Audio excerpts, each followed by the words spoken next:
আমার বিশ্বাস আমরা যদি বাংলাদেশে মুক্তিযুদ্ধকে সামনে রেখে মুক্তিযুদ্ধকে ধারণ করে এই সংগঠনকে আমরা দাঁড় করাতে পারি, তাহলে বাংলাদেশ জাতীয়তাবাদী দলের অন্যতম শক্তিশালী হাত হিসেবে বাংলাদেশ জাতীয়তাবাদী মুক্তিযুদ্ধের প্রজন্মকে আমরা দাঁড় করাতে পারবো ইনশাআল্লাহ। আমরা একটা শুধু সংগঠন করার জন্য, একটা পদবি নামের আগে লাগানোর জন্য এই সংগঠন করতে চাই না। আমরা এখন আমাদের দল ক্ষমতায় এসেছে বা রাষ্ট্র পরিচালনার দায়িত্ব পেয়েছে, সেটার জন্য এখন অনেকেই এসে আমাদের সাথে ভিড় করবে, আমাদের সাথে যুক্ত হতে চাইবে। সেই বিষয়ে আমরা অত্যন্ত সতর্ক থাকব। আমাদের মূল উদ্দেশ্য, যদি আমি ভুল না করে থাকি, আমি যদি সংক্ষিপ্ত বলি, বাকিটা আমাদের মুক্তিযোদ্ধা দলের সভাপতি উনি হয়তো বলবেন।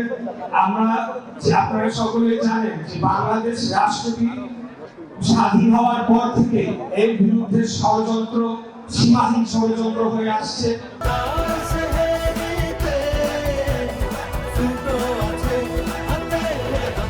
বিভিন্ন সময়ে বিভিন্ন আধিপত্যবাদী শক্তি আমাদের এই দেশের উপরে তারা ভর করেছে, আমাদের রাজনীতিতে হস্তক্ষেপ করেছে, আমাদের বাংলাদেশের জনগণের অধিকারকে লুণ্ঠন করেছে, বাংলাদেশের গণতন্ত্রকে হত্যা করেছে, বাংলাদেশকে খুন এবং হত্যার যজ্ঞের একটা নগরীতে পরিণত করা হয়েছিল বিগত 17 বছর ধরে। এবং এই কাজটি করতে গিয়ে তারা মুক্তিযুদ্ধকে ব্যবহার করেছে, মুক্তিযুদ্ধকে বিকৃত করেছে এবং আমাদের এই পবিত্র মুক্তিযুদ্ধকে অনেকটা প্রশ্নের মুখে ফেলার মতো অবস্থা করে দিয়েছিল। আগামী দিনে আমরা এমন একটি সংগঠন করতে চাই, যদি আমাদের যে কোনো প্রয়োজনে, দেশের যে কোনো প্রয়োজনে, যদি আমাদেরকে আমাদের বাবাদের মতো, আমাদের দাদাদের মতো, আমাদের পূর্ববর্তী প্রজন্ম আমার পাশেই বসে আছেন, সশস্ত্র মুক্তিযুদ্ধ করেছেন, হাতে অস্ত্র তুলে নিয়ে ট্রেনিং নিয়ে বাংলাদেশের ভেতরে এসে পাকিস্তানি মিলিটারির বিরুদ্ধে যুদ্ধ করেছে।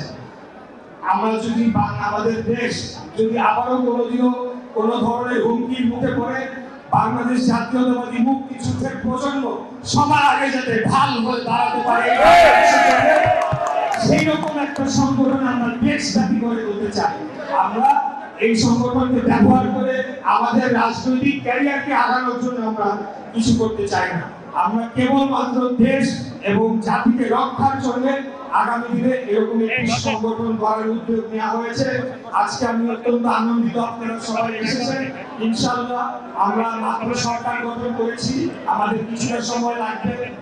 এখন রোজার মাসও চলছে, ঈদের পরে আমরা আমাদের সাংগঠনিক কার্যক্রম পুরোদমে শুরু করব এবং আমাদের কেন্দ্রীয় কমিটি থেকে শুরু করে জেলা, মহানগর বিভিন্ন ইউনিটে আমরা সেখানে সম্মেলন করে যারা যোগ্য, যারা এই দায়িত্ব পালন করতে পারবে, তাদেরকে নিয়ে আমরা একটা সংগঠন গড়ে তুলবো ইনশাআল্লাহ।